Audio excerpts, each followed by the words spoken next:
wants to throw it to Short. He caught it. He stole on a first down.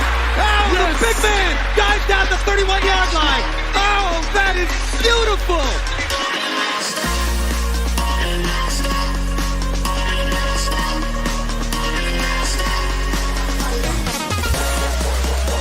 Fields looking, pressured, hit from behind, take it down. Aiden Hutchinson got him. No respect.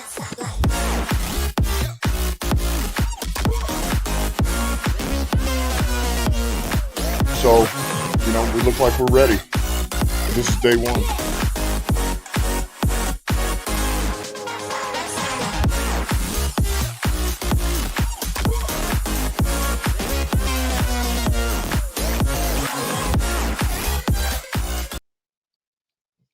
Well, good evening, Detroit Lions fans. It is Rock Down Detroit Lions, and we're going to get into this breaking it down segment.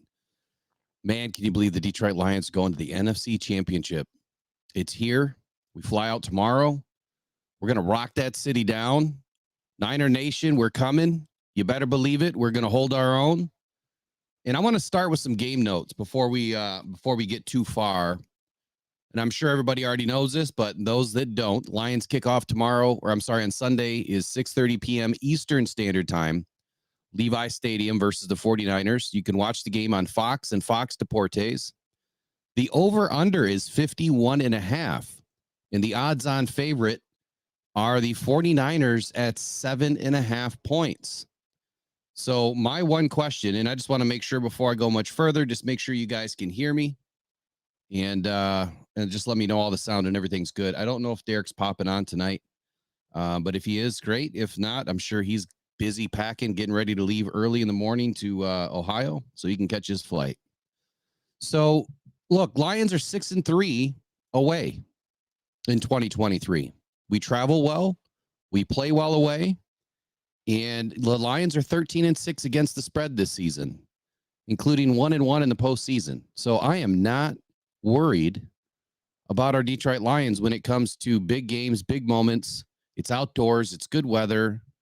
But look, San Francisco is making its fourth NFC Championship game appearance since 2019.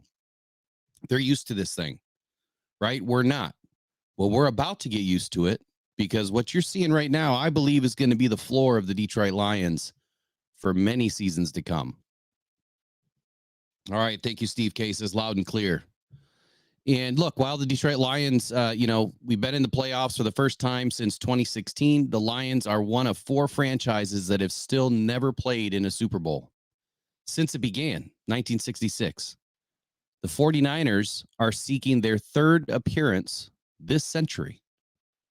Now, the NFC Championship game has a pretty big quarterback matchup. And when you think about it, it's like, I guess I really don't know how to put it. You've got the number one, Jared Goff, going up against the Mr. Irrelevant, Brock Purdy. How does it get any more, different than that? And does it really matter if you're the first pick or the last pick or third round? I mean, it's great to be in this position for any team, for any quarterback. So Goff has lost all 5 of his starts, though, versus the 49ers since the beginning of 2019. And Purdy has yet to face the Detroit Lions. So the last time we faced the 49ers, much different team. So good evening, everybody in the chat. Let's see who's in. David Petrock, Phil Feist, Lone Wolf, Josh Jackson, Jose Portillo, Leonard Gonzalez. Hey, that must be Jose from New Mexico. Look at that, man. Nice to see you in here tonight. Met Jose at the last game. He happened to buy the seat right next to me, and it was a great meeting. Thanks for stopping in, Jose. And we still got to get you in. It's been a crazy week. Steve K. And Southwest Line 26 used to be Southwest Line 16. King SJ, Hill West, that's a new name. Welcome in, Hill. And Bruce Morton, there's another new name. And Braylon Dennis, not a new name. So look, welcome everybody. Welcome to all the newbies. If you guys haven't subscribed, please be kind enough to do that. Let this channel continue to grow. Ryan Van Valkenburg's in the house. And Steve K just dropped a donation of 3 coffees, man. Super thank you. Appreciate it so much. You've been so helpful to the cause, and it's much appreciated. We on Top Doe 100 says, what up, Will? What up, man? We're about to get in it. And we're going to get into just a little bit here with some Skip Bayless comment that I saw someone mentioned earlier. Let me roll back here. David Petrock says Skip Bayless thinks we are getting boat raced and will get exposed. I need someone to tell me how poor of an analyst he is. I think that Skip is a real entertainer when it comes down to it. Like he's someone that likes to get your goat going. He's more into it for the clicks, the likes, and the fame, the notoriety. He doesn't care if he's right or wrong, it seems like, because he's wrong way more than he's right. But look, his comment was this: congrats, Lions. You have won the right to get blown out at San Francisco. But hey, great year. And I could hear it ringing, right? I can hear him saying it over and over in my head. And it's just like, come on, man. This is a much better matchup than I think people are giving it credit. And I think it's going to be an incredible game. And let me just start with some chat right away, because you guys are fired up. You guys are ready to go. Phil Feist says, yep, he's a punk, and more reason to get hyped when the Lions win. Lone Wolf says Lions pass game coordinator Tanner Engstrand has an interview with the Patriots for their OC. Well, that's interesting. I think Tanner is the one that's been training with Ben Johnson all season and getting him ready in the event that Ben Johnson does get called up for a head coaching position. And I guess while I've mentioned that, I mean, roll the dice, because right now I think there's only 2 spots left for head coaching positions. And it does not appear that either one of our coordinators may be at the top of the list. I'm shocked. But I got to tell you this, I'm a little bit more shocked that AG is not getting the call up. He's been in the league a long time. I know that a lot of us have had some issues with his defense at times. He's done very well with what he has, and he's a great leader. So I'm a little miffed on this one as to why it's not happening. I was really interested in those 3rd round picks, but Ben Johnson, that shocks me too. I mean, he was a front runner last year, and he bowed out of the race. He wanted to stick with Detroit, but what does this do for us next season? We're going to roll into a 4th season with Dan Campbell leading this charge, and all of our coordinators are going to be there potentially, and all of our assistants at this point. Man, that just means that we're going to skyrocket next season. I think that, like I said, this is the basement. This is the floor that I think we're going to see. Phil Feist says Hawks passed on AG. Yeah, that was a big one. Josh Jackson, let's go Lions. Jose Portillo says, hola from New Mexico. Lions pride rocked last week. Let's keep it going. Leonard Gonzalez says, I can't wait for this game on TV. Damn, I should have bought a game ticket, flight, and hotel. It would have only have cost you about an arm and a leg and about $3,500 to do this, depending on where you're coming from. It's expensive, man. It's crazy. I seen tickets going for $80,000 the other day. I just don't know who would pay that unless it's a Super Bowl. Interesting though, right? The Lions are great for business, like I've been saying since April. Steve K says the punk Payless is always throwing shade on the Lions. I like that. I like that name for him. The punk Payless, Skip Bayless. Jose Portillo says secondary needs to step up. CMC can be held for sure by the line. I agree with that. You can't doubt our defensive line when it comes to the run game. We've seen it all season. They've done great. They've only allowed one team to break 100 yards. And I think this is going to be another game. Like I said the other day, I just don't see CMC getting, a yard over 80 or 90 yards. I really don't. King SJ says, hello, Will, repping the Lions in Toronto. Go Lions. All right. Hey, if you guys haven't noticed, I'm rocking the new Goff, the great Goff. I'm going to rock it on the airplane tomorrow. And then we're going to go with the blue Laporta at the game. Section 205, row 1. Look for our sign. It's kind of gray and blue. It's going to say Rock Down Podcast Network with a big old QR code. We're going to dress it up, put some face paint on, get it going, and hopefully we make it on TV. We're right in a perfect spot to be there. Ryan Van Valkenburg says Skip is just salty about the Cowboys. How about them Cowboys, though, right? Steve Sentes says, hey, Will. Jose Portillo says, absolutely, he's a flip-flopper. That's kind of the way media rolls, right? I mean, they go with the ebbs and flows of the game and the teams. And, if you say enough things, you're going to have enough tape to be right at some point. And I feel like that's what some of these guys do is they just say enough stuff. And eventually they have something to throw out there like, hey, you see, I told you so, back when. Bruce Morton says, how can AG stop anybody if he's going to get hired as a coach? He cannot stop the bleeding. I think the interesting fact with that, Bruce, is that if he gets a head coaching position, it's his defensive coordinator that's going to have to worry about it. I'd be really interested to see, what the Lions are going to do this offseason if we do keep our offense and defensive coordinators and we don't make any moves there. Are we going to bring in some more assistants? Are we going to bring in, some sort of a consultant? I mean, we have John Fox, but, I haven't heard much more on Ron Rivera. He was my number one, to come into Detroit as a defensive coordinator if we do lose AG. And then he got some calls right away. So I haven't heard more. I haven't followed it, but he's a darn good defensive coordinator. And I think that sometimes, you're just better as a coordinator than you are as a head coach. And you see it time and time again. Braylon Dennis says he's going to the Ford Field watch party. That's awesome, man. Glad you got tickets. All right. Southwest Line 26 says, well, I think the Commanders are going to offer the job to Ben. That's an interesting move, right? And when you think about Washington, they were just, a couch on fire, right? The whole place was just burning down. And now you've got the old, Schneider, I believe his name was, he's out. You got $6.5 billion that came in on this purchase, new ownership. I believe his name is Harris. And he wants to set it, right. He wants to reformat the team. Everything. He's kind of doing a mini Detroit Lions overhaul. It's a good opportunity for the right person. I don't know if that's up Ben's alley. I don't know if he can go through that like a Dan Campbell did. And you really need a strong GM. So they're going to be good in a few years. They've got a good base right now. I feel like they need a better quarterback, but I think I was talking about this with Derek the other day. What would I do first?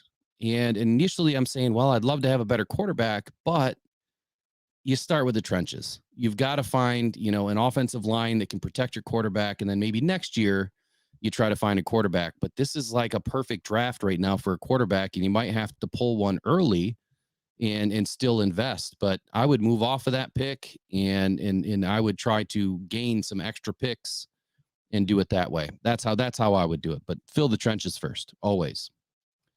All right. I'm going to roll in some of the comments and stats and some things that I've prepared. And I guess first, I want to touch on this is what I've noticed with the 49ers defense, watching some tape this week, going through some highlights, is that I see a real lack of discipline. They're getting out of their, details or their alignment far too quickly. And it's really opening up a lot of opportunity in the run game. And I believe that's the reason why they're not the greatest against the run. So this to me is the key for the Lions offense. We need to, or this is the quickest way at least, to get a clean pocket and establish the run. If we establish a run that, of course, sets everything else up.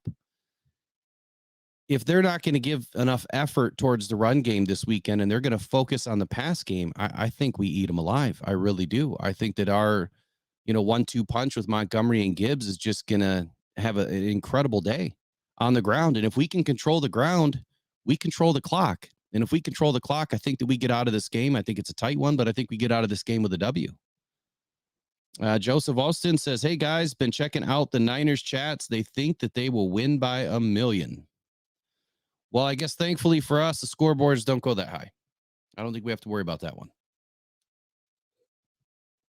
All right. So what do we do, or what do we get with Jared Goff in this game? And I feel like the Lions, we have a great leader in Jared Goff, who is maybe, one of the purest pocket passers left in the league. When given time, 2.6 seconds or more, I believe that Goff can deal with the best of them. I really do. I think that when you develop a patient run game behind Goff, it's going to open up the play action. When you open up the play action, it leads to the deep ball. When you get the deep ball going over 20 yards, defenses fall apart. when you start hitting that trifecta is what I call it, and if Goff can get to that third level on Sunday with the offensive passing game, I think the Lions can be very deadly, both air and ground.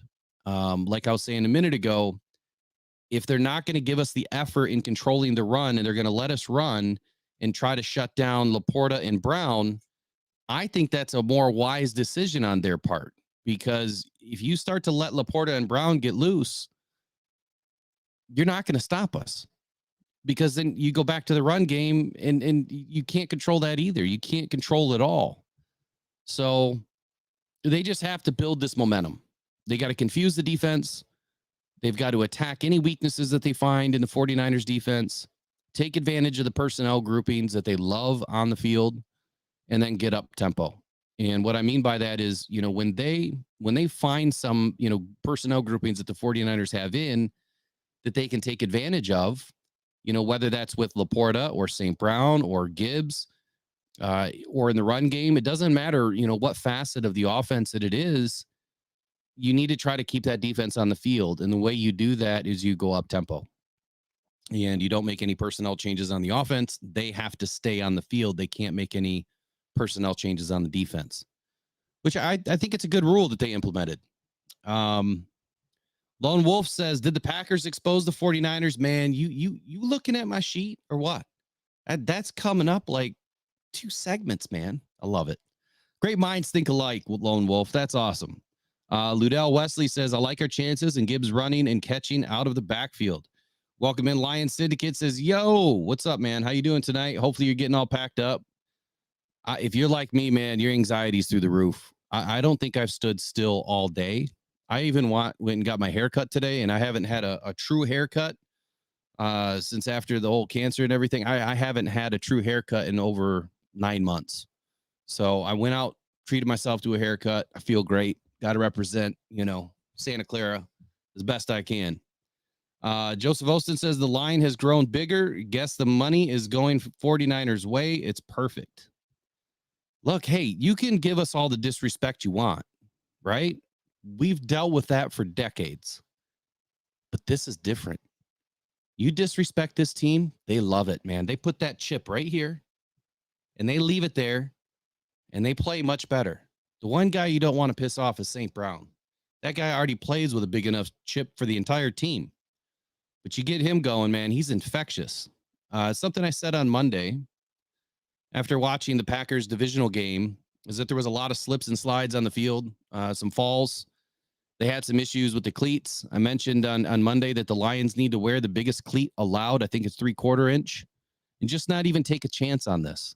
Some guys they love their shoes just like they love their cleats, or vice versa. They love their cleats like they love their shoes. And they really believe in, I'm only going to use the 1/4 inch, or I'm only going to use the 3/8 or the 1/2 inch spike. And they won't do anything different. This is a game you don't take a chance. This is a game you don't make halftime adjustments, because if you lose an entire half against this team because you're not able to stay upright, you're not able to bend as a defensive end and you're slipping, you're not able to, get push as a defensive end on the offensive line, or Gibbs, when he's hitting the outside zone and he's bursting up, taking a corner and slips and falls, and you lose 10 yards, we can't have that. So I hope that they just go big and not, pay for it later by going with the smaller cleats. Ludell Wesley says, Aaron Jones had big lanes running versus the 49ers. He did. Aaron Jones has been playing pretty well the last several weeks of the season. I don't think that he's the best running back in the league, like some people have been saying. I think that Gibbs can hang with him all day. I think Montgomery can hang with him. Aaron Jones is kind of a blend of Gibbs in Montgomery, in my opinion. Southwest Lion 26 says, funny, Will, I got my haircut today too. There you go. Leonard Gonzalez says, cool shirt. Thanks for the shout out. I'm in GR. Went to the last 4 home games and I got hooked. Can you explain the lack of respect for our O-line? Is the 49ers D-line better than the Chargers D-line that we beat? Man, that's a great question. I don't know who can honestly disrespect our offensive line. They've been top 4-3 all season. Dare I say they are the best offensive line in the league when all of them are healthy? The problem is Jonah Jackson's out this game, and we had a few rough games when Jonah Jackson was not in. I want to say it was week 8, 9, 10, and 11, if memory serves me right. And it was the Thanksgiving Day game, and I think the 3 or 4 games before that. Rough without Jonah Jackson. The run game was having a little bit of trouble. So I'm hoping that Abel Sika or whoever we have in is able to hold their own. That's all they need to do. Just hold their own. And if they can do that, we'll have some success. But I hope that at the same point, these guys do not take, the right side of the offensive line for granted. You got Penei Sewell over there. There's no reason in the world why we can't just run behind him all day and have success. We've done it before. We can do it again. Desage says Jones looked unbelievable against the Niners last week. I hope Gibbs and Monty can just eat. I believe so, man. I think that we can have a great day on the ground. I really do. So this next little segment, and I'll open up phone lines here. Give me 10 minutes or so. I just want to get through some of this stuff. This next segment is something that I believe in personally. And when I watch Dan Campbell, listen to Dan Campbell, and you go back to 2021 and you kind of just reminisce about everything that's happened and where we were and how we've gotten where we are now. There's something that I call persistent consistency. And it's a motto that I embraced many years ago. It's something that the top salespeople embody to be a top salesperson in any genre of service or product-based business. And the reason why I'm bringing it up and saying this is because Dan Campbell has spoken the very same messages from day one, even during his introductory press conference to even today's press conference. He's had persistent consistency. And it's a trait that not many people have. They kind of go all over the place, or they're with the ebbs and flows. They don't just stick to the plan, and just keep going with the plan because at some point it's all going to click. So that message from Dan Campbell has always been these things. Number 1, consistency. Number 2, the best ability is availability. Number 3, next man up. Always be ready. Number 4, unselfish play. It's not about you, and the next game is the only game. Unity. Everyone earns it. Nothing is given to you. No one man is above the team. And maybe the most important one is resiliency. When you are persistent to be consistent, great things will happen. And I think that we're finally seeing this chapter unfold for this Detroit Lions team where this persistent consistency is starting to pay off. His coordinators believe in it. The teams believe in it. The team believes in it. It starts at the top with Sheila Ford Hamp, and it trickles all the way down. And all of these, people that are driving the force, driving the machine behind the curtain, they all believe in each other. And so this next little segment that I'm going to go through is called buying in. This team has bought in more now than ever. More than ever before, really. The entire league has even bought in to what Dan Campbell preaches. And they finally realize now that this guy is for real. He's not just some meathead. And this team is for real. What they don't realize, though, is that the Lions are really just starting to scratch the surface. And that really should scare the hell out of every team's head coach. I know that if I was an opposing head coach seeing what's going on in Detroit right now, I wouldn't be happy about it. I'd be outright scared that this next draft, this next offseason, this team is going to be set for years. The one thing that we do know about Dan Campbell, though, is his preparation. And he speaks highly of it. He speaks highly of being ready, just like most coaches do. But it seems different with him. It's not just coach speak. He's very passionate, about preparation that leads to winning and back to persistent consistency and doing the things that matter each and every day. taking care of your body, going over the plan, diving into the playbook and just doing everything that needs to get done in order every day. I mean, it's just a well-oiled machine. But he's so passionate about winning, that he wants his guys ready. And I believe these guys are going to be ready. The Lions were just gifted, back to what I forgot who said it a minute ago, an entire buffet of tape from the Packer game. That game, going deep into the fourth quarter, opened up the playbook for the 49ers a bit more than usual. And in turn, now the Lions have more, to look at, more to prepare for. And I expect this Lions team to be ready. And I expect the players are putting in the extra work this week to ensure that they can get it done. The tape is so valuable. And especially at this time of year, when it's one and done or one in the next one. There is no tomorrow unless you win. So with all that said, let me jump back into the chat here and see what you guys have to say. Yes, we'll touch on James Houston here in just a moment. Mark Flatt, I definitely want to touch on that. Ludell Wesley says, soften up with Monty and Gibbs well for us. Let me roll down here. Lone Wolf says the left guard, Abel Sika worries me. And it was you, Lone Wolf, that was looking at my sheet. I swear.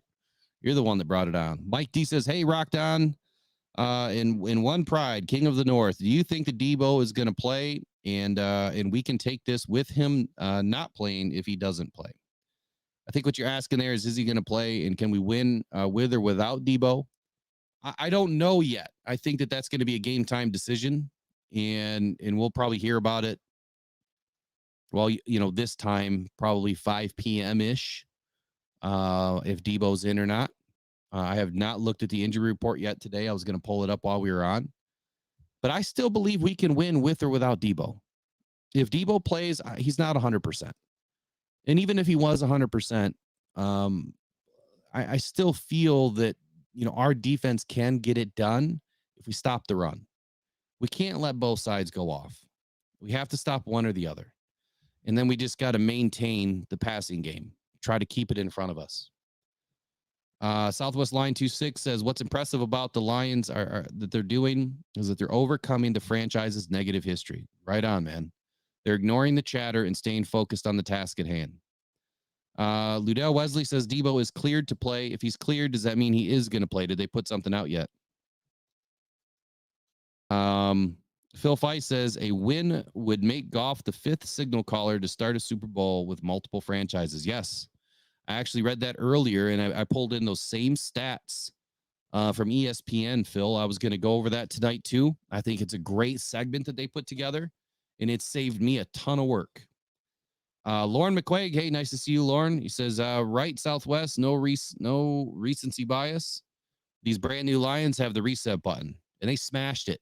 They smashed that reset button. I tell you what, this is a new team. Ryan Van Valkenburg's getting the Jared Goff chant going.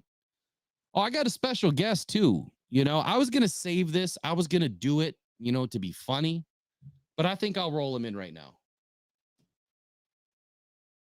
Just came to visit us today, Mr. Jared Goff. So if you want to get the chance going, you can go for it. So Jared, I've been hearing a lot of things this week that you're not going to get it done. And thanks for joining us tonight. So what do you got to say to the Niners fans out there that think you're trash? I'm here so I won't get fined. I'm here so I won't get fined. I'm here so I won't get fined. Yeah, that's what I thought. Hey, thanks for visiting, Jared. Go get him this weekend, buddy. Well, you heard it from Jared, man. He's not saying much. He just wanted to stop by so he didn't get fined. All right, so 49ers and Lions have done much of their damage on the ground. They both tied for the NFL lead with 27 rushing touchdowns during the regular season. That's a big stat, Phil. I love it. I love it. I love it. Yeah, and by the way, you can pick that up at Party City. I couldn't believe it when I walked in the other day looking for some things for the game, and they had a full-size Jared Goff. I'm like, you've got to be kidding me. I have to have it. So for $50, you can get it at Party City. King Setho says 49ers since week 15 are 28th in the league versus the run. That's right. Enter Gibbs and Montgomery. See, I think that this game is stacking up in our favor. I really do. The 49ers honestly got hit in the mouth last week. They came off soft, taking that bye, not playing their starters a whole lot in the last game of the season, and they got punched in the mouth by the Packers. And I see that they're probably a little worried, this week of what just happened to them. So as long as we can come in and be ourselves, and our Lions are not afraid of the task, they're not afraid of the challenge, which I don't believe that they are. I feel like they're going to step up and they're going to do it. They got to come in hot. They've got to get off to a good start. We can't start like we did against Tampa, go 3-and-out. We can't do that. We have to at least march down the field and get a field goal on our first possession. Have to. You do that takes so much pressure off. Of course, I want a touchdown, but as you see, I'm trying to, keep the expectations low just a little bit, because that way when I'm there and they score in my end zone, I can go nuts. Before I forget, an awesome book came in. If you guys want to know about grit and where it comes from, go listen to the Chuck Pagano segment, I believe, on the Pat McAfee show. They talk about grit and kind of where this whole idea came from. And it's from Angela Duckworth's book called Grit, Why Passion and Resilience Are the Secrets to Success. So this just came in from Amazon. It's only $20 for the paperback. If you got the Amazon package, you can get it for $0 and do the e-reader. What I'm going to do each week, though, during some of the shows, is I'm going to read some segments from this. If you guys don't mind, I'll find some good things to share. I hate to be spoiler, but I think there's going to be some great information in here, and I'm going to try to read it on the plane as much as I can while I'm getting some other work done. All right, so we spoke about Dan Campbell's buying in, the team buying in, and to Phil Feist's point, I want to talk about the Inside the Stats by ESPN. I thought there was some incredible points in here. So this next segment was written by ESPN, and it says Inside the Stats. So I don't know why they put these weird numbers with it, but let's find out. 10 is a key part of Detroit's resurgence has been Goff's performance.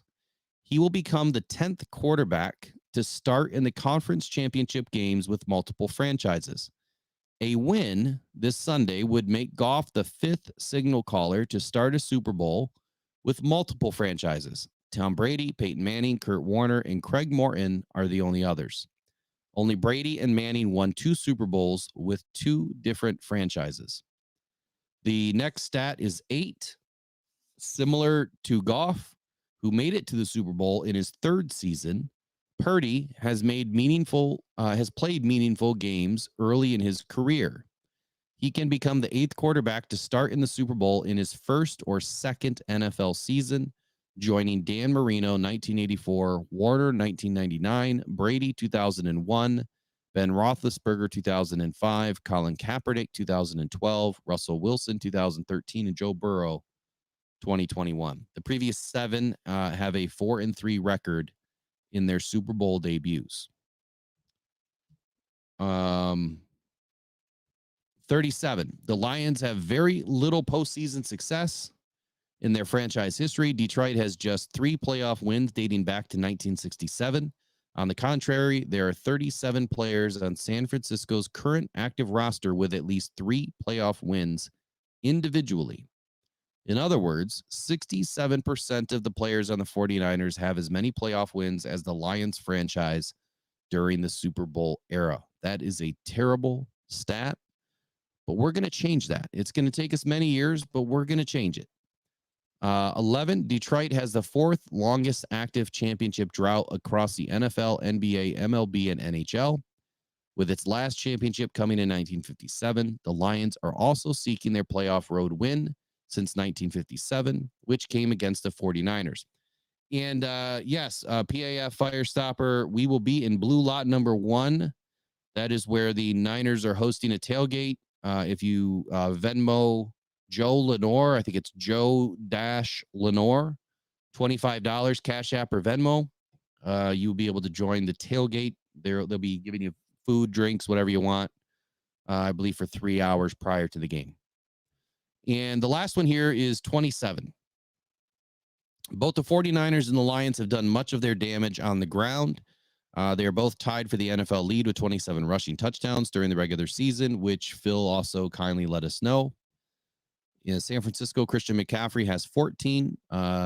David Montgomery has 13. Jahmyr Gibbs has 10. They were all among the top 10 in rushing touchdowns during the regular season.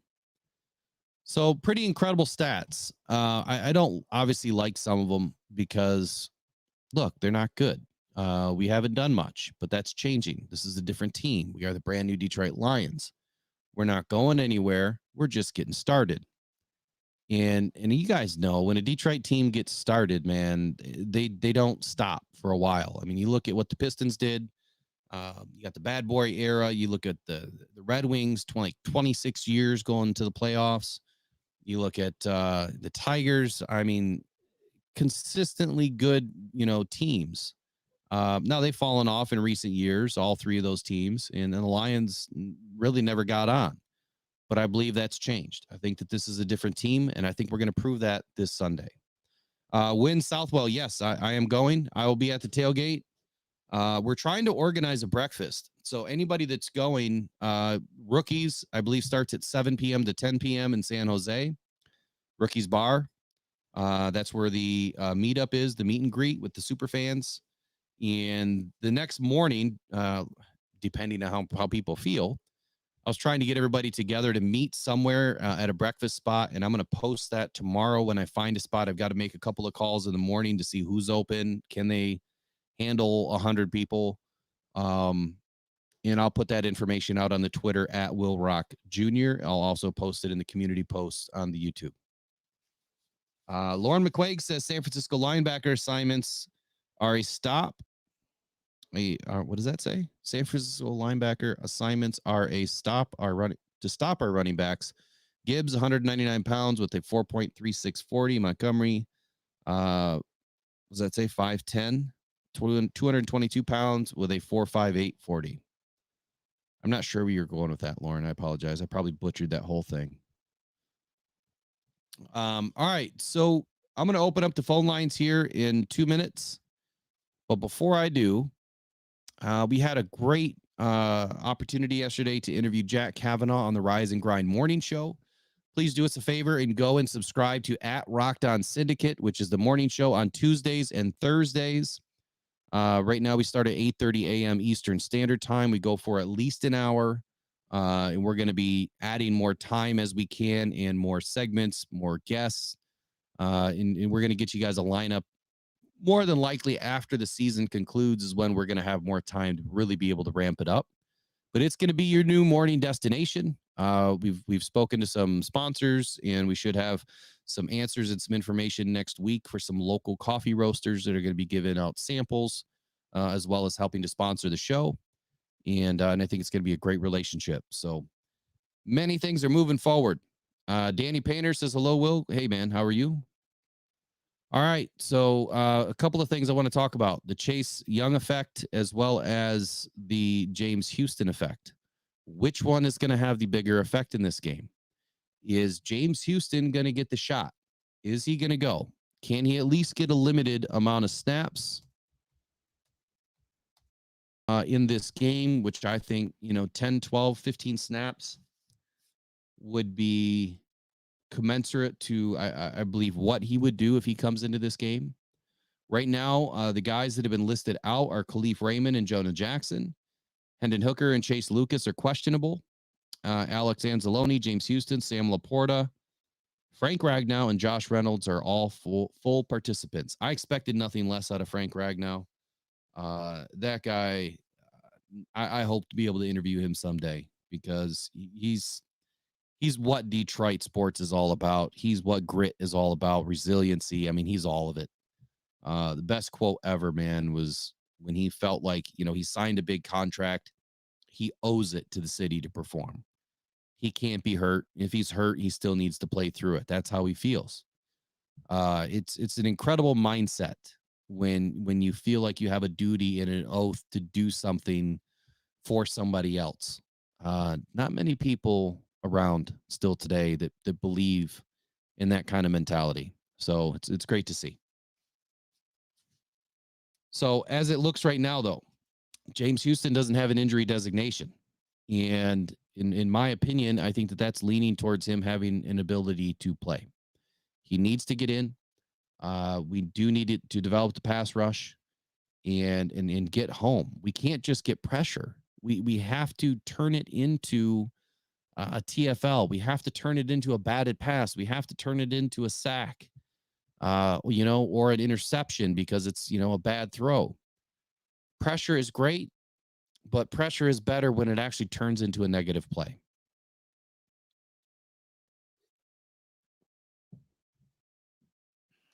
All right, that's 40 minutes straight of talking. Let's get these phone lines open.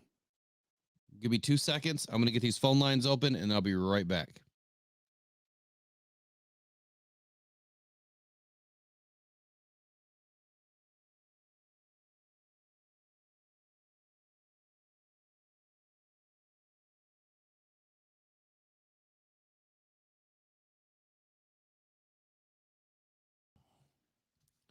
All right, we're back.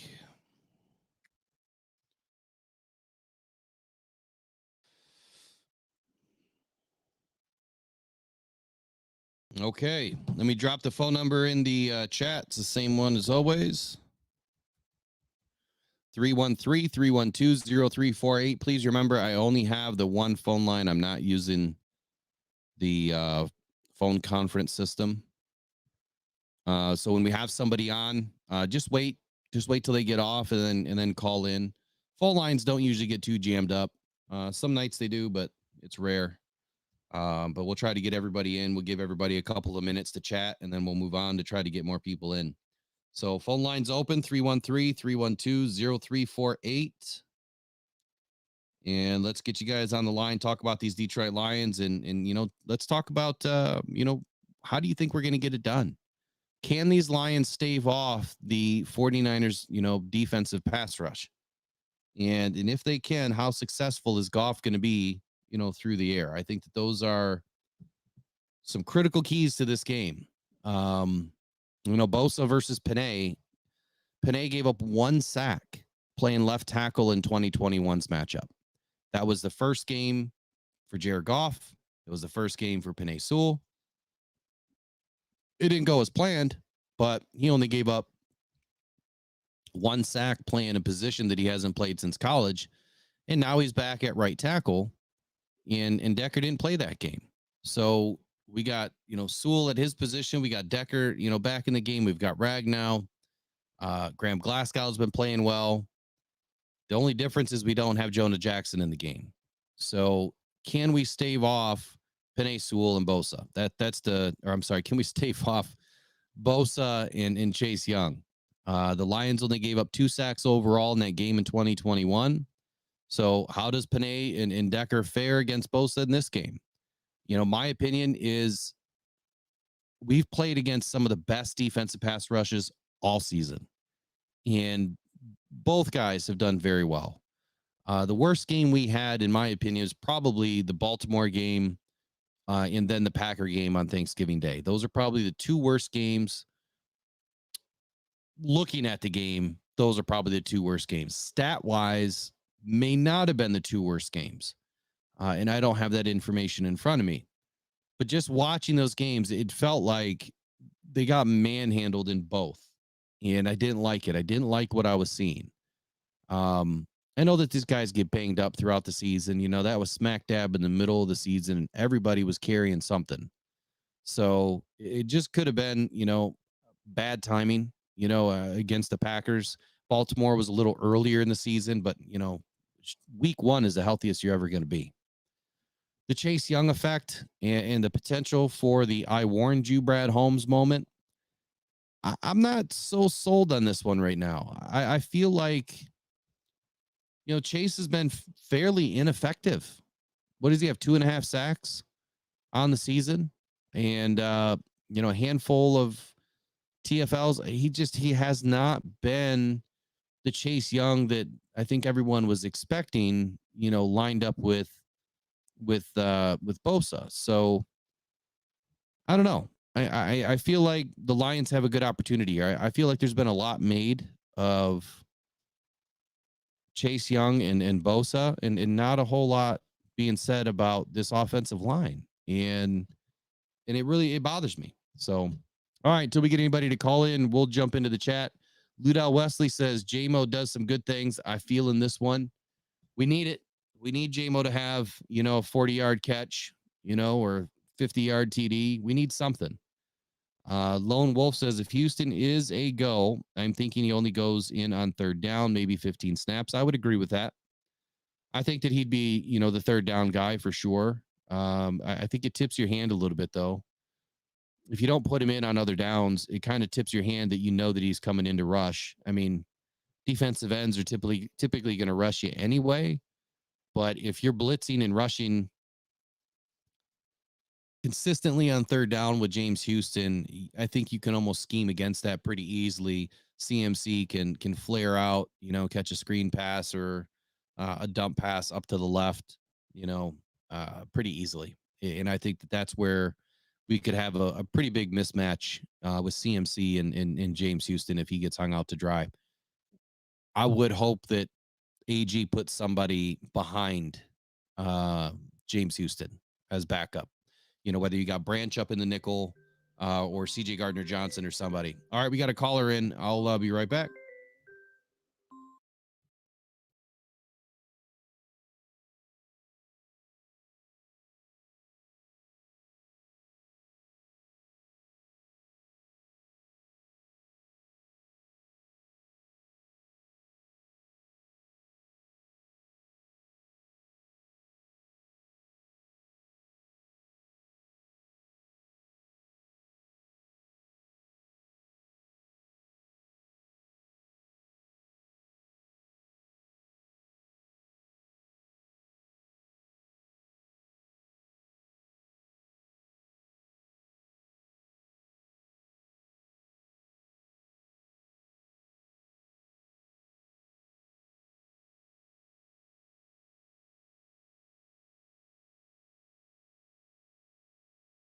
I was really, really young. We moved out west to Idaho.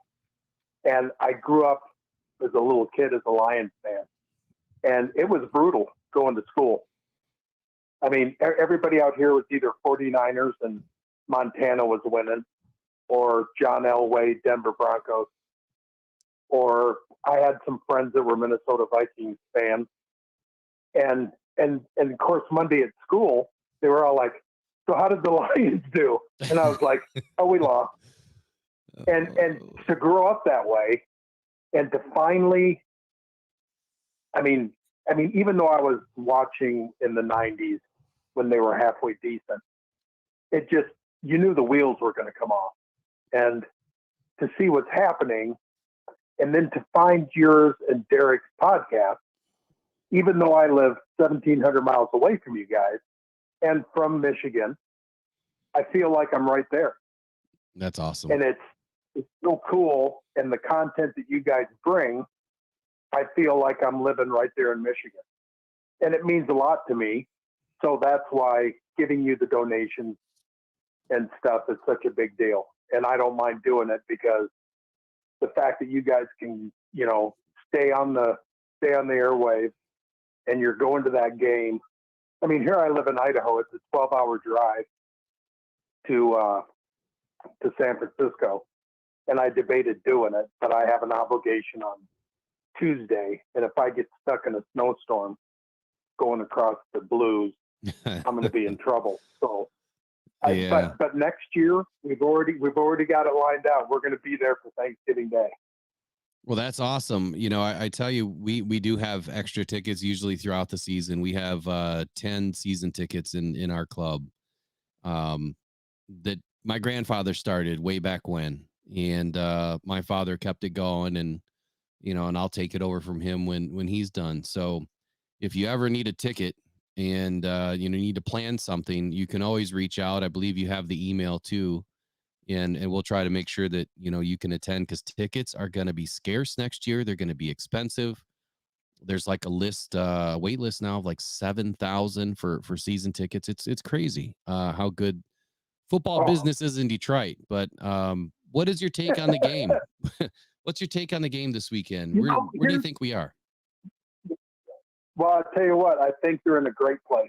I mean, for some reason, the very first playoff game that we had against the Rams, I mean, my stomach was churning. I was concerned that dang Stafford.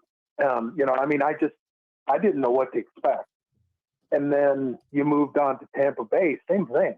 I was concerned, but I tell you what, I have a real calm about me. I'm not concerned. I'm really not worried. I really think, I mean, as smart as Dan Campbell is and the offensive coordinator, and I know Derek, how he feels about it, the defensive coordinator, but, I really think, I mean, we're going to see some things Sunday night that we haven't seen yet. And I think Goff is in his wheelhouse right now. And I think we're going to see a whole nother side of the Detroit Lions that we haven't seen yet. And I feel really confident. And here's the thing. If they go in there and they play good and they lose, I'm going to be fine with it. I really will, because the sky is the limit next year. I really feel it will be a springboard. They'll have a taste. And you can't tell me all those guys aren't going to be hungry for next year. But I think the final score of that game on Sunday is going to be probably 32-24.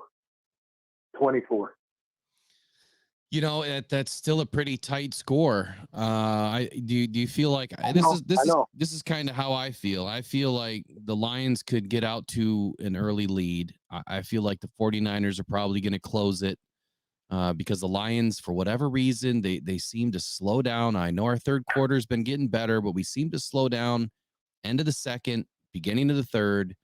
49ers close it up.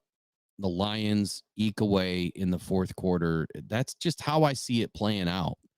And with that score prediction, I see it happening. Yeah, I mean, there's definitely going to be ebbs and flows. I mean, one side's going to have momentum. The other side's going to have momentum. I think it's going to swing back and forth. But I think where the rubber meets the road, it is Detroit. I mean, I've watched a couple different pressers where they talk to the players, I guess today. And I'll tell you what, those guys aren't scared of anybody. No. And I think they relish the fact of being on the road. And every game that they've had this season, the ones that they've lost, and they've really had every game you can imagine. Mm-hmm. They've come from behind. They have completely dominated a game. They've been in games where it's back and forth. I mean, they've had everything that you can think of thrown at them, and they've been blown out. So it's not like they're going into this game where something's going to be thrown at them and they're going to be worried about it, because they've experienced everything. And I think that goes a long way to what we're going to see Sunday. I think they're going to come out and just lay it down. Yeah, I'm right there with you. I think experience is everything in this league, and the more experiences you can have, the better. And I think that your comment about, next year, they're battle tested, right? And then now they're getting a taste of the playoffs. They've been there. I don't believe it ends this Sunday, but you're right. Even if it does, these Lions have well achieved what many of us thought that they were going to be able to do this season. All the pundits, all the analysts, it seemed like in the beginning of the season gave these Lions maybe 7 wins, and they darn near doubled it. I mean, they really almost did, because they won that game, in Dallas. They finished 12-5, quote unquote. That's the score that the NFL gave them, or that's the record the NFL gave them. But next season, you're looking at a team that is, like you said, it's a springboard effect. And we're coming in with all of our picks, a fresh offseason and free agency, almost $70 million in cap space. A lot of our guys are signed. We only have really a few that need to be signed that could be big contracts. And I was thinking about something the other day. I know when we paid Jack Fox, it was like a max contract, for punters. Brad Holmes is not afraid to pay guys. And that's been the one big question is he willing to pay guys? I think he showed us just with that contract that he is willing to pay guys to keep the good ones around. So I don't think that we need to fear that any of our best players are going to leave us. I think that they're going to stay for their coach, and I think that they're going to stay because Brad Holmes is going to allow them to get paid. Oh, I agree. You watch, like today, David Montgomery. They talked to David Montgomery in the locker room. And that guy he loves the coach. He loves where he's at. He loves the players he's playing with. And I just hope when these guys get to the point where they start getting the big paydays, it would be nice if they'd all look around and go, you know, this many millions is enough, instead of why I need the moon. Because if everybody would just give a little bit, I mean, come on. I mean, how many millions do you need a year? But if you can keep a nucleus of a team together and everybody sacrifices a little bit, they could play together for 7, 8, 10 years. I mean, it could be a dominant force, but I understand it's a business and everybody wants theirs, but it would just be nice if everybody would look past the money. I play the game because I enjoy the game, and I'm willing to give up a little bit so we can retain some of these guys. I mean, some of the bigger stars have done that. They've renegotiated their contract just to keep people. And I'll let you go, but I just want you to know, I mean, I'm 62 years old, and I mean, I've seen it all with the Lions, and I've lived through the heartache and the promise, and this year is going to be different. That year is going to be different, but this has just been ecstatic. I mean, it's just so awesome to finally be part of a culture and part of a winning franchise. And, you know, I mean, I wear my gear a little bit more. Yep. People are like, yeah, man, the Lions are doing great. I'm like, heck yes, they are. I mean, that's so unusual for me out here, because this is 49er country and Denver Bronco and Seattle Seahawks. So I'm always the odd man out. You go to a Buffalo Wild Wings or something like that, there's 3 or 4 Lions fans, and there's hundreds of San Francisco 49er fans. Yeah, that's not a good situation to be in, you know, being a Lions fan. But you know what? Now you can say you're one of the originals out there, and you're able to rep these Detroit Lions in a whole different way now. And I can't thank you enough for your kind donations and everything that you've helped us achieve on this channel and be part of it, part of the growth. We wouldn't be here without the fans. We do it for the fans. So yeah. And I'll still be there for you and Derek. I love watching. I mean, I check every day. I get notifications. Okay, what do you got now? Come on, give me something. So I appreciate what you guys are all about, both of you. I'm really happy you guys have teamed up. Sky's the limit for you. I wish you the best. Have a great time at that game. God, I wish I was there. But I'm only 12 hours from Vegas. So there you go. I can't afford that ticket, but I sure would like to go down and just go to some sports bars where other Lions fans are at, and just, so how long have you been a fan? Oh, 78? Okay, 62 for me. So how are we all doing? You know? Right. I mean, anyway. Well, cool. I really appreciate you calling, Randy, and nothing but the best to you, man. And let's get you on next week when we win so we can talk about it. Heck yeah, man. You could probably hear me yelling from Idaho. I hope so. We'll be going live plenty of times, you know, during Sunday, before, after, during, I'm sure. So there'll be plenty of stuff rolling.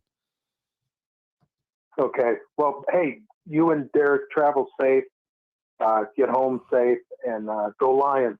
All right, buddy. I appreciate it. Go Lions. One pride, man. Take care. All right. Bye-bye. Bye. Better the Hunt, man. What an awesome conversation. You know, someone that's been a Lions fan his whole life, in Idaho, where there's no Lions fans really. And it's got to be tough.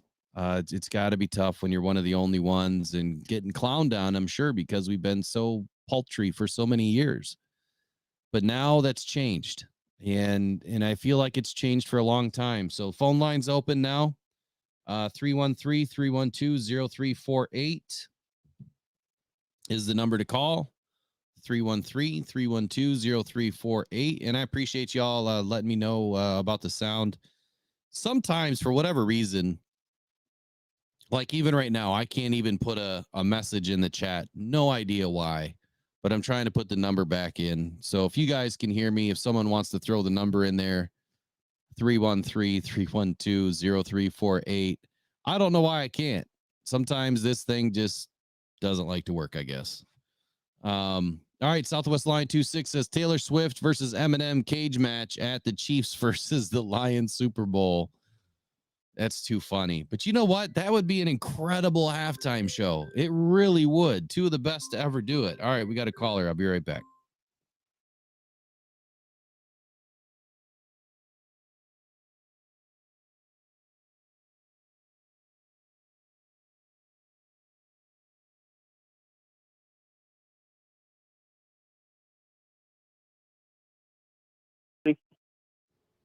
All right, we've got the Mr. Lone Wolf on the line.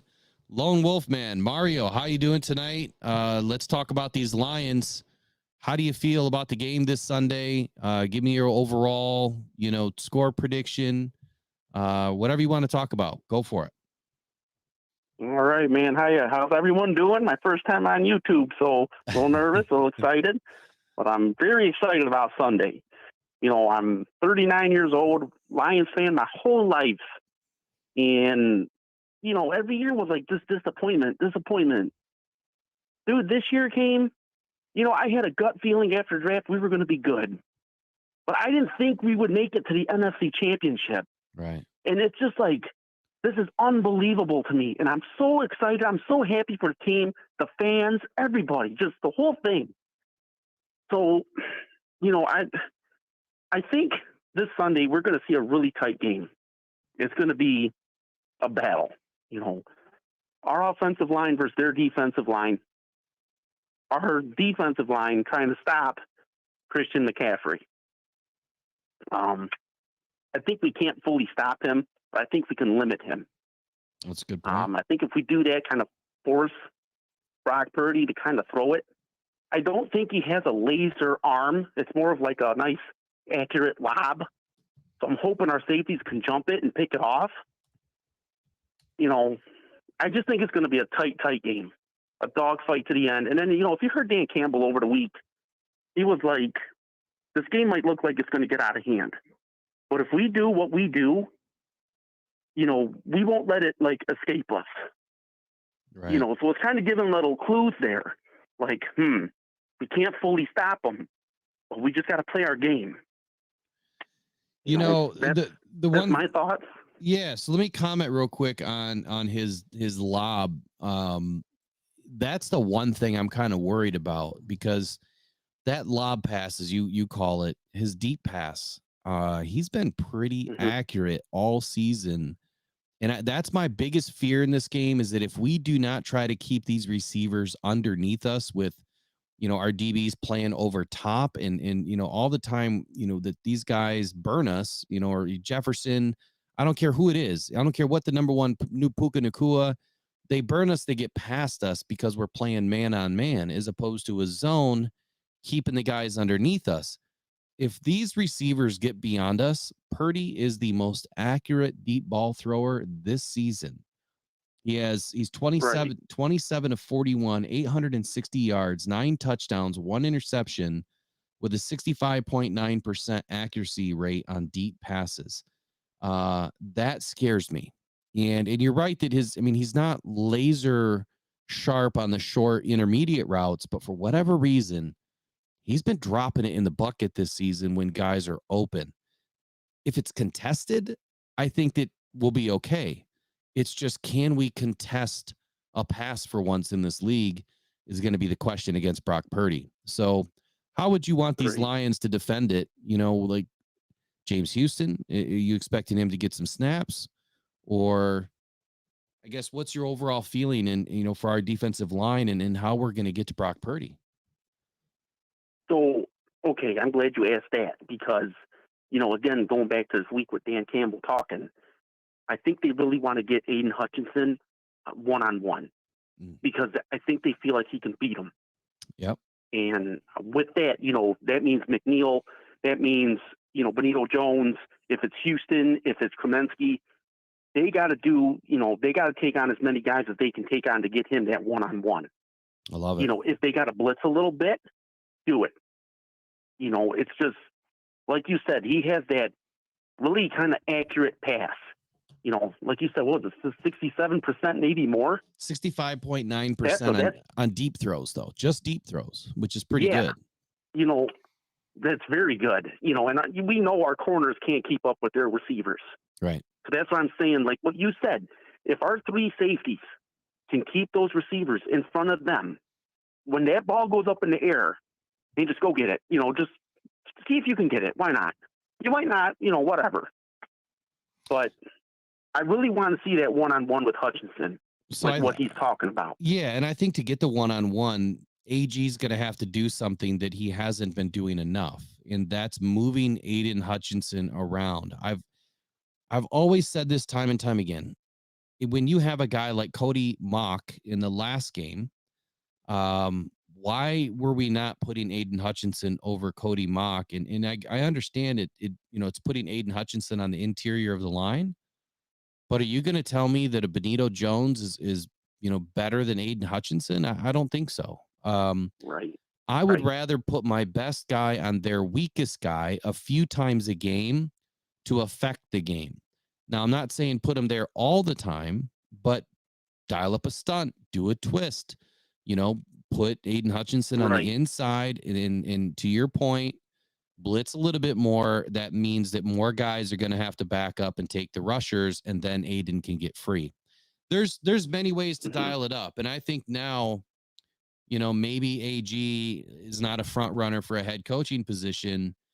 Maybe he's trying to get a little bit more intricate with this plan this weekend, knowing that he's got to put on a performance to maybe edge out one of these last two head coaching position opportunities. So this is all in for AG. Again, the best game he's ever going to call is the next one. So man, I super appreciate you coming in and one, calling, and two, how long have you been a fan, did you say? I've been a Lions fan. Yeah, of course. Yes. Since the last games, the earliest games that I can remember was 1993. Wow. Like I remember them kicking the field goal against the Rams to win that game. I remember, I think the Seattle game that year, and my first ever game was 1994, the old Silver Dome. Mm-hmm. We were playing the Vikings, and the Lions won that game 41-19, and Barry Sanders took that thing over, man. I still got the sign that came with the seat, Are you in Michigan? Are you in Michigan too? I'm actually in Ohio. I'm just over the border in Ohio. Okay. Awesome. Yeah, we get on local TV, the Lions outdo the Browns over here. So, wow. But it's mainly mostly Browns guys over here, some Steelers. But I'm I'm a Lions guy, man. I've been my whole life, and I'm never going to change it. Well, that's awesome, man. It's incredible how the Lions fandom has grown. It's grown internationally, and we're one of the fastest growing teams right now across the world, not just the country, but across the world. So I appreciate you repping the Lions in Ohio, my man. Thank you, buddy. Hey, one more point that you make that's really a good point is the Lions are making the NFL a lot of money. They are. That is a very good point, man. Hand over fist. They're making about $30 million on parking this weekend just in Santa Clara. Right. It's crazy. Right, man. If I owned a parking lot, huh? Yeah. Who would have thought an empty lot would make money? Right. You're right, man. It's nuts. Well, man, I love your show. I love your Friday night shows. I'm home Friday nights. I get to watch it. Awesome. And, man, you do a great job. I just want to tell you do a great job, man. Keep it up, man. Well, I appreciate it. We're just over a year in, and we're going to ramp it up. If you ever get a chance to watch the morning show, Check it out at Rockdown Syndicate. Derek and I do Tuesday and Thursday mornings. And we do stream it to this channel, and we put all the, other live streams on the other channel as well. But Lone Wolf, I appreciate you, man. Keep rocking, and let's go One Pride Detroit Lions. Let's get this W. Let's get it, man. Let's go get it. All right. Thanks for calling. Take care. Yep. All right. Lone Wolf, repping it from Ohio. Lions fan since I think he said about 93. So he was probably, 11 years old. That's it's a long time. He's been through it all. He's seen it all, or a lot of it. Still here. And it means a lot. I saw this, and I think I posted it on the Facebook, but I saw this video yesterday. This little kid, he was 2 years old. He was on a tablet. And hold on, we got another call coming in, but I want to finish this story.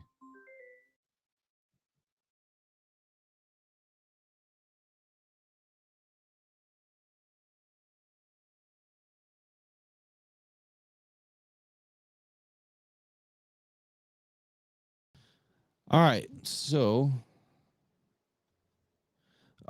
like I was saying, there was this little kid. He was 2 years old. He was watching a tablet or playing with a tablet, and the Lions were on, and it was the Rams game.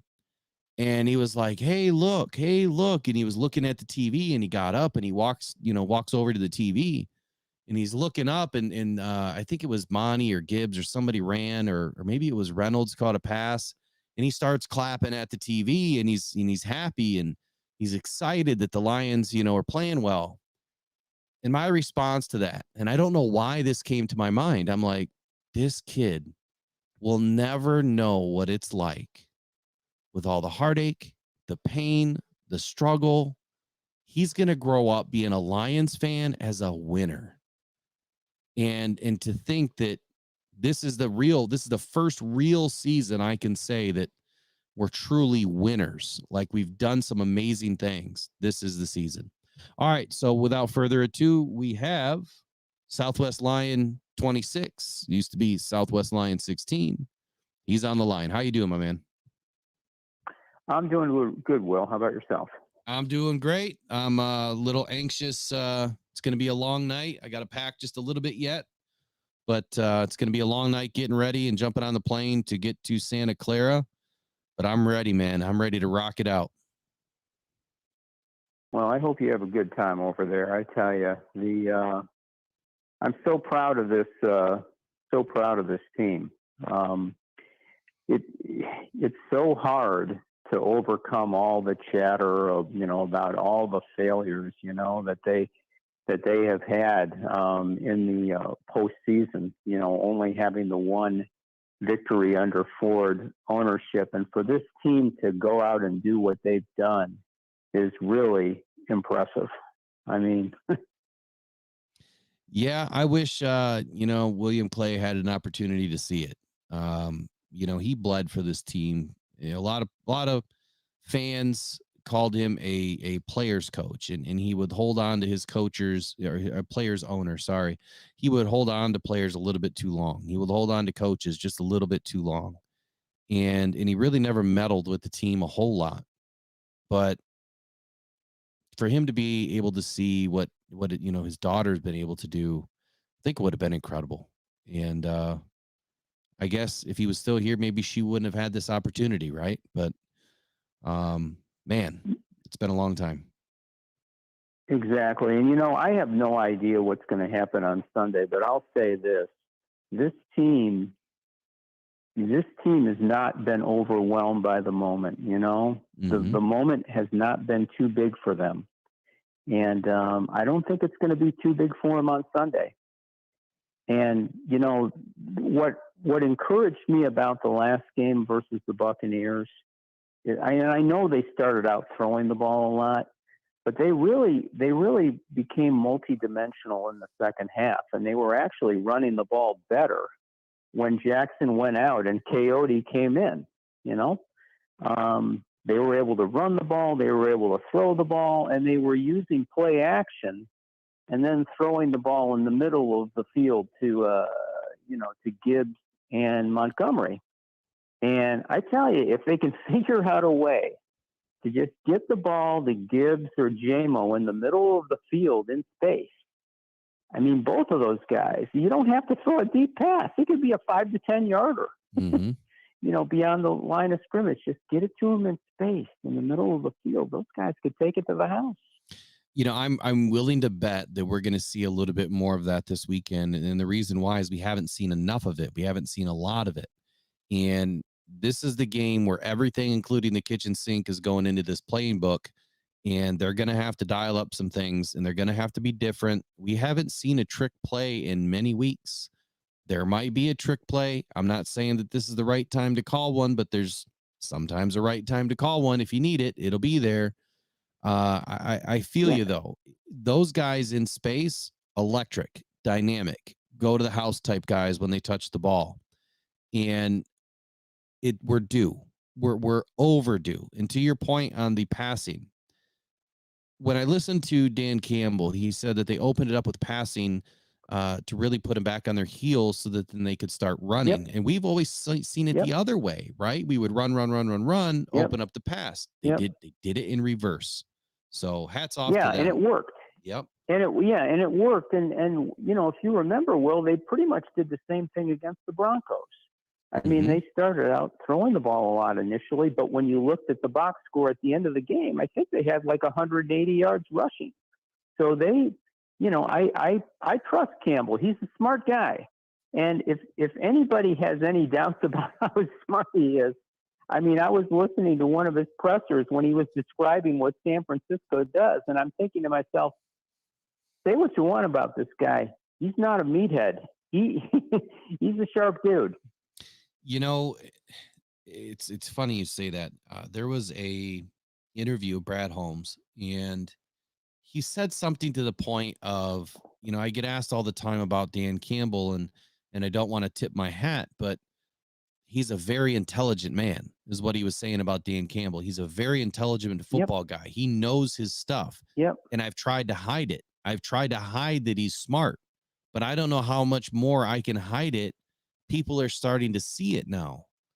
And I thought that was an incredible statement by Brad Holmes. I mean, and they love, and he's such a likable guy. He can relate to anybody. How can you not like the Lions, even if you're not a Lions fan? And I think that's why so many people in the country are rooting for the Lions. Yeah, to your point there, someone just put that up a minute ago that 70% of America wants the Lions to win this game. Are we the new America's team? But we're likable. I don't know if Dallas was liked the way the Lions are liked. Yeah, there's a difference there. You can be America's team and well disliked. Hated is a strong word, but yeah, we're likable. I like that. We're likable. That should be a T-shirt. We're likable. That's all great. I got, man. My fingers crossed, and God bless the Lions. They've had a terrific year, and hopefully they can win 2 more. Hey, if they can get into the next one, I mean, of course I want them to win, but if they can get into the Super Bowl, I don't even know how I'll feel. I mean, I'll probably be crying in section 205 if they win this game. So, well, you have fun out there. Well, I appreciate you calling, man. And let's go get this W. Go One Pride. Go Detroit Lions. Thanks for calling. Take care, my friend. All right. Take care. Bye-bye. All right. You heard it from Southwest 26, man. He says the Lions are likable. They're likable. They're winnable.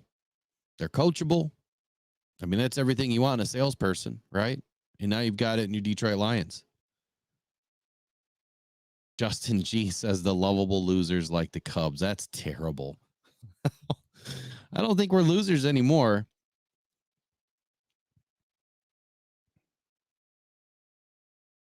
All right, AKA, what does that say? Card Carnage says we can make Purdy make those big mistakes. That's a big key to this game. We have to get Purdy uncomfortable.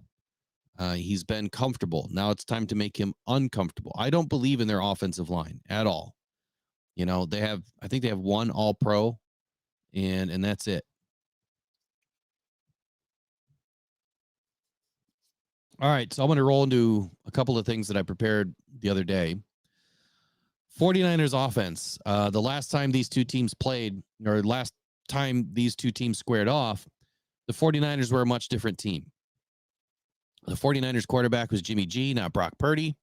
The running back was Elijah Mitchell, not McCaffrey. And and about the only major players that stayed the same on offense were Debo and Kittle. Ayuk did not play in the last game in 2021. So it's a much different team that we're going up against. And we're a much different team by far. I mean, over 85% of our roster has changed since 2020. I think it's a little bit more than that now. I mean, the old guard is about everyone who has stayed. Our offensive line, Tracy Walker, I think Jack Fox, and that's about it. Now, Debo. One second. Sorry there. Getting tired, I guess. So Debo, if he plays, he's a much bigger, threat when he's healthy. And he's a first down machine. I said this yesterday morning that he has 34 first downs on the season. He's only had 3 games over 100 yards this season, though. And he hasn't even eclipsed 50 yards receiving in each of the last 4 games of the regular season. And, I won't count, week 18 because that was a throwaway game, or, the Packer game, the divisional round, because he got hurt. But he has only had 1 game with 35 yards rushing, with the rest all under 15 yards, again, not counting week 18 or the divisional game. The point that I'm trying to make here is he has not done much in several weeks. So even though he was a big play threat when he's healthy, what has he done? He hasn't done much. And now that he's hurt, he's coming into this game hurt. There's no ifs, ands, or buts about it. He's going to be banged up. So if he does play, even if he's 80%, I don't think he's going to be a factor at all. I really don't. And I'm probably way wrong on that because he could shock us. He could be playing coy. Who knows? Based on the stats, though, let me say that. Based on the stats, I don't think he would have a huge impact on this game if he's banged up. If he's fully healthy, if he had an average day, we're talking 20 yards of rushing and 35 yards through the air. That's not a lot. That's not enough to make me worry that he's going to impact this game. Now, in the red zone, that's a different story. If we're not able to keep, the 49ers out of the red zone, or we're not able to maintain the 49ers in the red zone, that's a different story. That's where he can really hurt us. Sam Laporta had a better season than Debo, and I know they're 2 totally different positions, but Debo is a pass catcher and a running back. So he's playing 2 primary positions, off and on, and a rookie had a better season than him. So something's off with Debo. Now, the different story altogether is Ayuk, someone that we didn't go up against in 2021. He is someone that the Lions will have to pay great attention to. He is the number 1 threat. And I, like I said earlier, I hope AG finds a different way to not leave the middle of the field open. We've got to have our chest to Purdy. And what I mean by that was a coaching term for me when I used to coach kids, is your chest has to face the offense, has to face the quarterback. That was the simplest way I could get them to understand zone and backpedaling and, facing the quarterback. Don't turn and run. You turn and run and now you're in trouble. You don't see the ball. You don't see the quarterback. You have no idea what's going on behind you. They hand the ball off and they start running. When you're 30 yards down the field chasing somebody or getting blocked, and they're running the ball, behind you for a touchdown. So my whole point is we need to do something different. I've been saying it for a long time that the 4-3, it works, but, going into this 4-2-5 defense, or even the 3-2-6 defense, and putting in 3 safeties, 3 corners, or 4 safeties, 2 corners. I don't even know if we have 4 safeties anymore. I don't think we do. So it'd be probably 3 and 3, bigger bodies with the safeties, right? Bigger playmakers. Get more guys in with speed, guys that can handle a CMC, an Ayuk, and a Debo, double somebody up, have a free shot at Brock Purdy, Maybe you leave Aiden Hutchinson in the other end, to stay home, and you send, some safeties or some DBs as opposed to the defensive ends. Do something different. But at the end of the day, we got to keep our chest to Purdy. I'm not worried about his feet. I'm not worried about him being mobile. Yes, he can hurt you, but I'm more worried about him doing something in a broken play. And if we don't have anybody facing him and we leave this middle of the field wide open, that's where we're going to get hurt. So that's the biggest takeaway of the game for me. And whoa, huge shout out to Petter the Hunt, man, doing it again. $50 donation. He said, here's something for the drinks on the plane. Thanks for taking my call. It was great to talk with you. Go Lions. Man, you rock it out. Big time, Randy. I appreciate you. That's huge, my man. So Lauren McQuaig says Debo didn't return in a close playoff game, so it's serious. He had a shoulder injury 3 months ago, I think, as well, likely re-aggravated. Good point. Lee 2 says, you're supposed to be in San Jose or Milpitas. That's right. I leave tomorrow. I wanted to leave today. I really did, but it's funny, man. There has been such a huge draw of Lions fans that, and if you haven't heard this, Delta scrambled some planes, swapped out the jets, and opened up a bunch of new flights flying out of DTW. Now, they didn't do anything from Grand Rapids, but DTW opened up a bunch of flights. I usually fly out of Chicago or Detroit just because there's more straight shots. For some reason, Grand Rapids had an incredibly good deal through Priceline. I don't even know how I got the deal that I did, but I'll tell you, $360 per round trip ticket flying from Grand Rapids to San Jose through Denver, minor layover, and included a rental car. I don't know how I do it. Sometimes I find these great deals. I thought it was wrong, but I took it, and we're going. So, and it's not a good airline. It's not a junk airline. Sometimes you get stuck on those junk airlines. I'll fly them because they're cheap if I have to, but those planes are usually loud. Ryan Van Valkenburg says, one hit from Branch, Debo will be back on the bench. That's funny. Ryan Van Valkenburg also says, CJGJ says Debo is only a running back. I saw that. I believe it was on Twitter or Facebook somewhere. Yeah, it was funny. Just talking trash. And see, that's what CJ Gardner does, though. That's why he is so good on this team. He's the guy that they brought in to be the trash talker. He's the one that is going to be on the sights and sounds and mic'd up at some point. I don't know if he's been mic'd up this season because he's only been in a few games. Maybe he's mic'd up this week. Who knows? I think that would be an awesome opportunity to hear just how much trash he talks. But at the same time, they're probably thinking, yeah, we can't mic this dude up. Every other word's going to be a swear word. Shadow Viper 619. Man, that sounds like a vicious name. I love it. I feel like one good hit from anyone on our defense and he's out. Not that I'm wishing for an injury, but it is what it is. Hey, it's football, man. That's what being physical is all about. This is a physical team. They like to hit. I just hope that they wrap up because this is the team that you have to wrap up. And I guess that would probably be my second biggest point for our defense. Hitting is great. Wrapping up is better. And I could go off and say a whole bunch of things, but if you don't wrap up Ayuk, Deebo Samuel, or CMC, they're going to keep on running. So my third biggest point, and you guys have heard me say this all year, and I haven't said it a whole lot recently, but I used to coach something called the Hive defense. And what that means is, if it's a run, I want every hat on the ball. Everybody run into the ball. If it's a pass, everybody that's in the area is run into the ball. I've seen a few times where players don't give it their all. And I'm not going to call any players out specifically. But I've seen some players that they don't give it their all. And there was an opportunity for them to get in because a tackle was missed. And if they would have just run to the ball, run to where the initial tackle was starting to happen and it was missed, they could have cleaned it up. Instead, it went for another 10 or 12 yards. So Hive defense, everybody to the ball. And what that theory is all about is bees in a beehive where they all work together.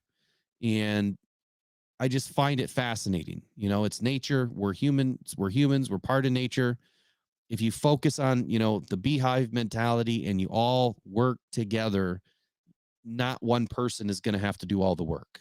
It makes everybody's job a little bit easier, and it eliminates some of the big plays. So corny, whatever you want to call it, it works. So Hive defense, get these guys to the ball. And that's really it. That's really all I have today. Offensively, I think it's simple, guys. Play action's got to get working. Jared Goff has got to get to the third level in the passing offense. And by third level, I'm talking explosive plays. You know, you've got the shorts, the intermediates, and the deep balls. The deep balls is that third level. He needs to get there. And I feel like, you know, if you take a page out of last game, it was pass, pass, pass, then run, run, run. And eventually they were able to open both up, right? In the second half, we had a much better second half than we did a first half. Southwest Lion mentioned the Broncos game. We completely destroyed the Broncos by mixing things up. But I want to say we went with 9 straight runs to open that game, or 8 straight runs to open that game. I can't remember now. Maybe that was the Saints. No, it was the Broncos. So we know we can do it. We've seen it. You've got to go in and do what they're not expecting you to do. If they're expecting you to come in and run it on first down, pass it on second down, if it's short, you run it on third down. If they're expecting you to do that and you do that, they're going to win. They need to go in with the plan of doing what they're not expecting. And sometimes that's doing something you've never done before. When is the last time the Lions have come into a game and thrown the ball deep downfield on the first play? I haven't seen it. So this would be a great opportunity for JMO to take it up top, first play, throw it downfield. So that's what I'm hoping happens this weekend, is that Ben Johnson, you know, is the mixologist that he's known for, and really mix up, you know, this offensive playing scheme and get it done. Dan Campbell, the only advice that I would have for him is he cannot let his heart get into this so much that he makes a bad decision. We need to have people, utilizing replay quicker to look at, challenge opportunities. We don't challenge enough. And I feel like we're late when we do challenge, and we're losing challenges. So we either need to fix that. We need to get somebody else, involved at looking at these replays much quicker, much more in depth, making the right calls. Some teams are very good at it. It's one area we're not good. So Dan Campbell can't let his heart get into this, where he gets so passionate that he gets stubborn. And when he gets stubborn, he goes for it on fourth down every freaking time. What we've seen the last couple of weeks is he's taken the points. That's the Dan Campbell that I like. Somebody that is willing to do it, knows he can do it, trusts his team to do it, but also knows how to coach a game to win, because you play to win the game. Dan Campbell, in my opinion, he's always been a guy to set trends. So this is for Dan. Hey, trendsetter, whoa, league of my own, it don't get better. No, read what I wrote, I'm a bestseller. Yeah, reach for my goals, hit it dead center. Hit it dead center. Dan Campbell is a trendsetter. He's a trendsetter. He's gonna break this league one way or the other, and he's doing it by proving everybody wrong. So shout out to Dan Campbell. Keep it focused. Keep your mind, on winning the game and nothing else. That's the only advice I could give the guy, because he does just about everything else perfect. I know we don't always agree on everything that he does, but he's showing us why his plan, his method has worked, and it's working. So, all right, we're about wrapping it up here, coming up on the hour and a half mark. And Larry Williams says they all seem extremely focused. That's a great point. Lauren McQuaig says, good point on the challenges. Yeah, it bothers me, man. I just, why are we so terrible at challenging things? We're always late, and we usually always lose. Some of them are so blatantly obvious, like you shouldn't be throwing the flag. Lone Wolf says, we'll be safe, enjoy the game, and let's go Lions. And again, look, I want to thank and shout out to Better the Hunt, Randy, $50 donation, man. I appreciate you. You've been excellent, and thank you for your support. You guys have been awesome. And all of you guys, you truly are all the best sponsors and supporters, even without donating. Just subscribing is enough. That's enough for us to grow and to get the channel out in front of more people. Let me throw up the morning show at Rock Down Syndicate right there on the bottom of your screen. And my new Twitter account is at Will Rock Jr. I started that one because I got to create the personality, which is me, and start building it. As I get going in the media space, I don't think they want to know me as Rock Down Detroit Lions or Rock Down Lions. They want to know who I am, the man behind the mask. And we've got to get it working. So go ahead and give us a like, share, subscribe to Rock Down Syndicate. Join us on Tuesdays and Thursdays at 8:30 in the morning. Next week will be Wednesday and Thursday. We're trying to line up a couple of special guests for next week. You know, win or lose, we'll be on. And I'm expecting a win. So got a big game. Got a big tailgate. We're going to be in Niner Nation. And I think it's going to be a good time. I think everyone's going to get along just fine. And it's going to be a good time. So, all right, y'all. I appreciate you. I'm going to go finish getting packed, get up, and get out of here tomorrow. I'll bring you some content when we touch down. We're going to be moving pretty quickly so we can make the tail end of the meet and greet. And I'm looking forward to meeting everybody. And please reach out to me. You've got my email. You've got my Twitter. Let's schedule that breakfast for Sunday morning if you guys are going out. Otherwise, we'll see you at Rookies in San Jose tomorrow night. And then the Niners tailgate, I believe it starts at noon, and the information is in the community post. So that's all for Rock Down Detroit Lions tonight. Let's go get this W. Lions win 31-26. 31-26. Last week I called the Lions number. I missed the Tampa Bay number, but I'm going to get them both right this time. I hope it'd be a first time ever. Don't bet on it. All right, y'all. I love you, man. I appreciate you. Peace out.